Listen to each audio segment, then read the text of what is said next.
direto. Agora eu vou ao Rio de Janeiro conversar com o professor Marcelo Neri, da Fundação Getúlio Vargas do Rio, que acaba de lançar esse livro, A Nova Classe Média, o lado brilhante da base da pirâmide. É uma edição da Fundação Getúlio Vargas, a editora Saraiva.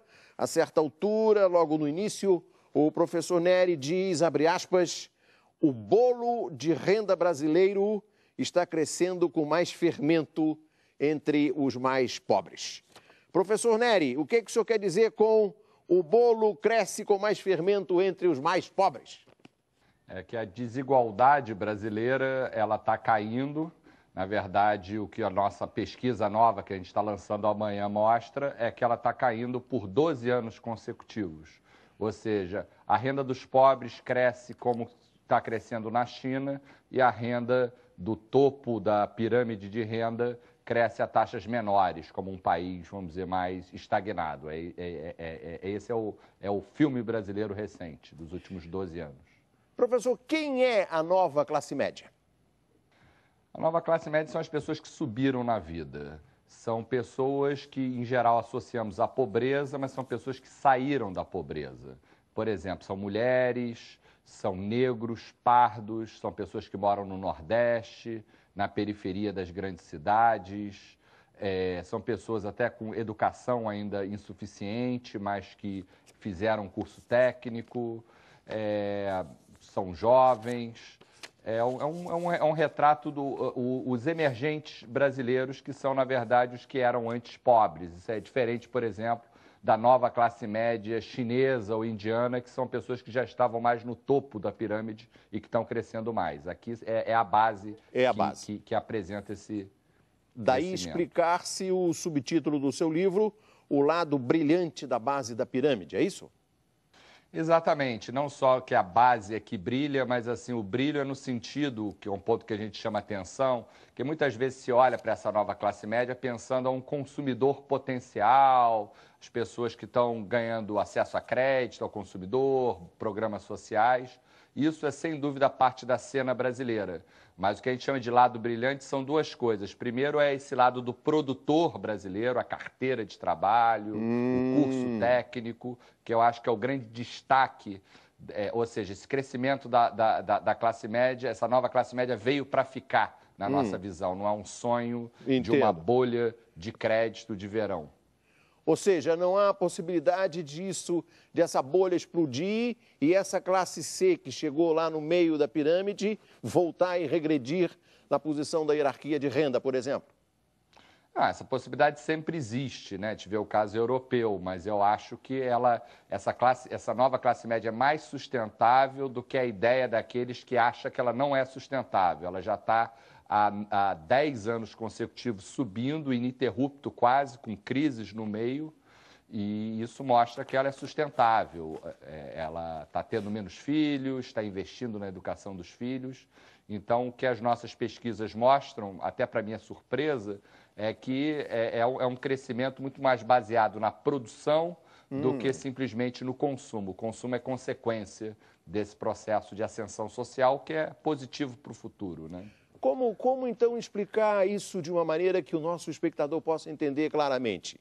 Ou seja, essa classe média sobe por causa da produção. O que significa isso? Olha, cada mulher brasileira em 70 tinha 6 filhos, hoje tem menos de 2.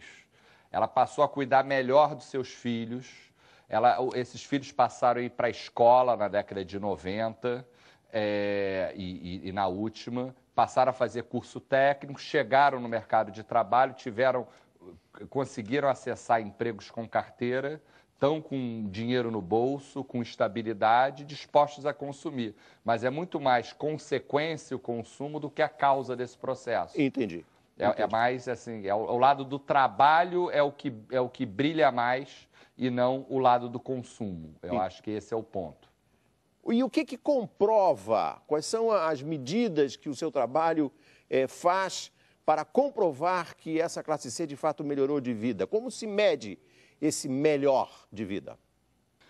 Quer dizer, são cerca de 42 milhões agora, o nosso último levantamento, de 2003 a 2012, janeiro, que ascenderam a essa classe C, fora mais 11 milhões que subiram à classe A e B, ou seja, a gente está falando de 53 milhões de pessoas que subiram na vida, esse é o quantitativo, ou seja, é mais do que uma população espanhola, e para a classe C só, essa nova classe média, é mais do que a população argentina hoje, ou seja, a gente está falando... E no período recente, esse processo continua forte, enquanto o mundo desenvolvido dá sinais de desaquecimento, de recessão. Então, acho que o Brasil está mais interessante nos anos de crise, que são os últimos 3 anos, até do que o período de boom mundial que antecedeu a 2008. O seu livro faz uma comparação interessante, diz que o Brasil é como o Ayrton Senna, gosta de enfrentar desafios, problemas sérios, e aí é que ele vai para frente, é isso? É isso, não é que, vamos dizer, as chuvas e trovoadas seguram o brasileiro, mas nos seguram menos do que em outros países, até porque a gente está muito acostumado a chuvas e trovoadas de crises domésticas e externas. A gente aprendeu a andar nessas condições adversas. E enquanto um sujeito que mora na Islândia nunca viu uma crise na vida e está vivendo uma grande crise agora. Então, o brasileiro tem uma certa arte de superar obstáculos. Claro.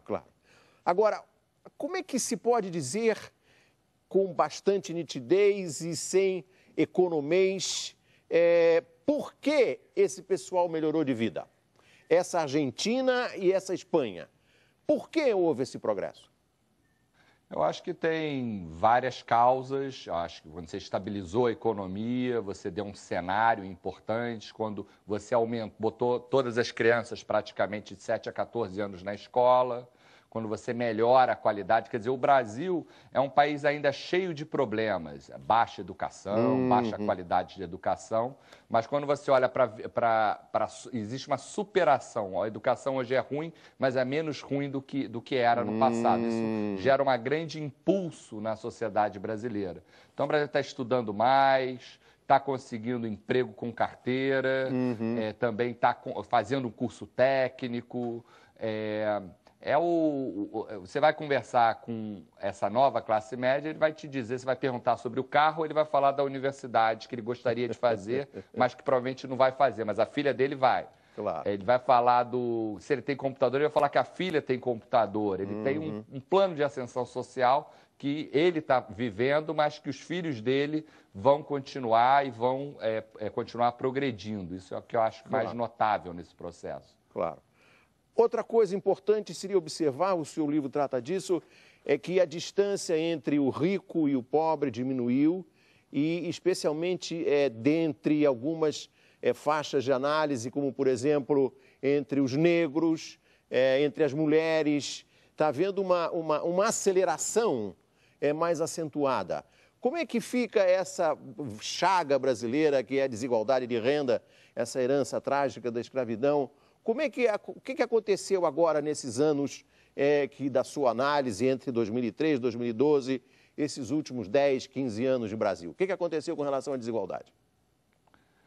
A desigualdade vem caindo desde 2001, ininterruptamente, com crise, sem crise. Ela está caindo até mais forte agora, nos últimos 12 meses. Foi uma queda, eu diria, espetacular, principalmente porque ela segue 11 anos de queda já consecutivas. Então, é uma queda, para se ter uma ideia, a renda da metade mais pobre cresceu 580% mais rápido do que dos 10% mais ricos. A gente não está falando de 50%, a gente está falando de 580%. Caramba! Ou seja, os pobres estão como se morassem na China, num país emergente, e isso contrasta, inclusive, com a própria China e com a própria Índia.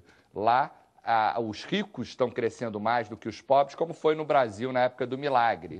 Então, quer dizer, na verdade, o Brasil está um caso muito particular em relação aos outros BRICS, em relação aos países envolvidos. Lá, a Wall Street está sendo ocupada, ou a City Londrina, as bolsas por conta dos protestos contra a desigualdade, e aqui a Bolsa de Valores está em busca dessa nova classe média para atraí-los como investidores, ou seja, uma situação bem invertida. Claro. O seu título, e o senhor mereceu um título que foi o de embaixador da classe C, começou a se desenhar, o senhor deveria ser naquela altura terceiro ou segundo secretário, antes de chegar a embaixador, quando o senhor foi fazer um estudo, e eu vejo aqui a página 200 do seu livro, a respeito do Cred Amigo. O que é o Cred Amigo e por que ele foi decisivo nessa sua carreira ao posto máximo de embaixador? Muito obrigado. Eu acho que o Cred Amigo, de fato, é um produto de exportação brasileiro, muito interessante. Ele, na verdade, ele é um programa de microcrédito, ou seja, crédito produtivo aos pequenos negócios. Ele atua no Nordeste brasileiro, sob os auspícios do Banco do Nordeste, ou seja, na área mais pobre do Brasil. Ele é um programa de microcrédito que foi eleito o melhor da América Latina, já por 2 ocasiões. E agora o governo federal acabou de decidir que esse é o modelo de microcrédito que bancos como a Caixa, o Banco do Brasil vão seguir. O Programa Nacional de Microcrédito vai seguir a metodologia do Cred Amigo, que é emprestar para os pobres formam grupos, existe um agente de crédito, que é um sujeito que ele ganha conforme a qualidade do crédito que ele concede. Ele acha essa nova classe média na população, empresta, e se eles têm um bom desempenho, a carteira de crédito, o salário deles é melhor. Entendo. Ou seja, eu acho que é uma experiência bem interessante e surpreendente, dado que é no setor público, federal, e dado que é no Nordeste, que é a área mais pobre. Ou seja, existe riqueza no meio da pobreza.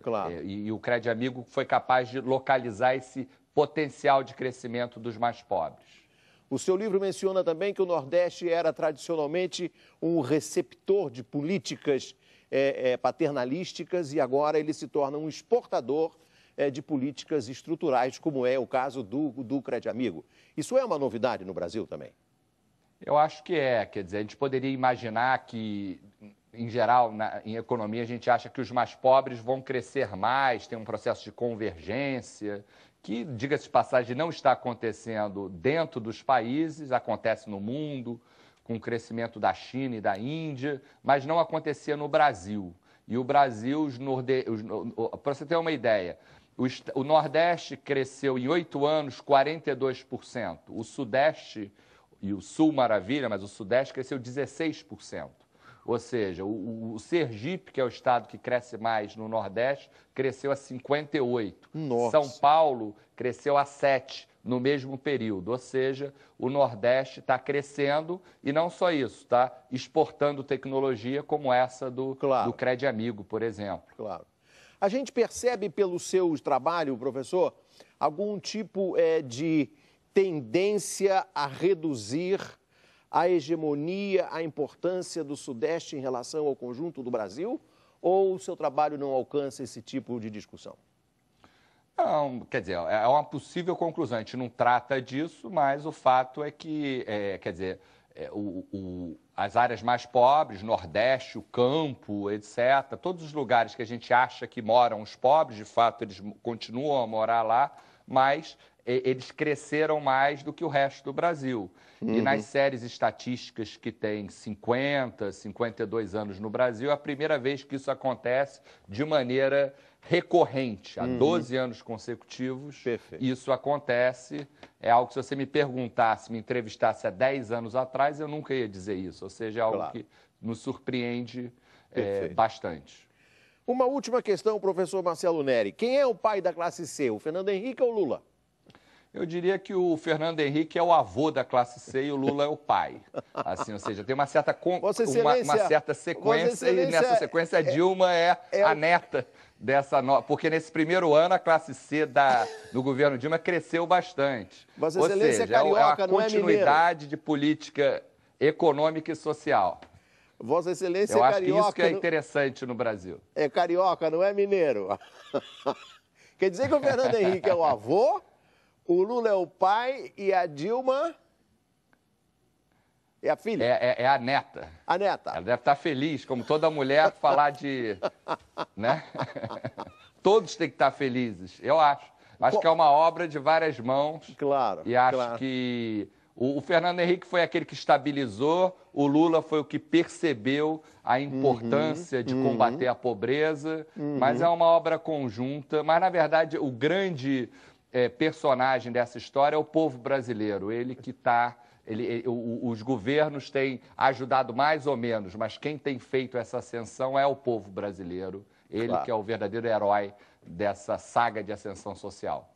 E o senhor acredita, uma última questão, que seja possível daqui para frente vir aí um governante insensato que mude as políticas, as instituições que permitiram esse tipo impressionante de ascensão? Ou a sociedade brasileira fez uma conquista irreversível? Irreversível nunca é importante a gente saber disso, né? Tem sempre um abismo próximo, etc. Mas eu diria que é bastante robusta essas conquistas, a prova, porque eu acho que o povo brasileiro está amadurecendo, ele tem feito escolhas, na verdade as escolhas dos governantes, quem as fez antes, na hora do voto, foi o povo. Claro. Então, eu acho que o povo brasileiro está seguindo essa espécie de caminho do meio. Ele quer política social ativa, mas quer também o respeito às regras de contrato, a boa gestão macroeconômica, e o Brasil tem combinado ambas. Perfeito. Em época de crise como a atual, esse caminho do meio tem se mostrado bastante interessante. A própria China está se inspirando no nosso modelo para frente. Então, eu acho que o povo brasileiro, a cabeça do povo brasileiro, torna o modelo democrático mais robusto a essas aventuras que acontecem em outros países, mas não aqui. Claro. Professor Marcelo Neri, deseja ao Nova Classe Média, o lado brilhante da base da pirâmide, um sucesso parecido com o do Paulo Coelho e que isso se realize rapidamente. Muito obrigado, é sempre um prazer. Muito obrigado. O Entrevista Record fica por aqui.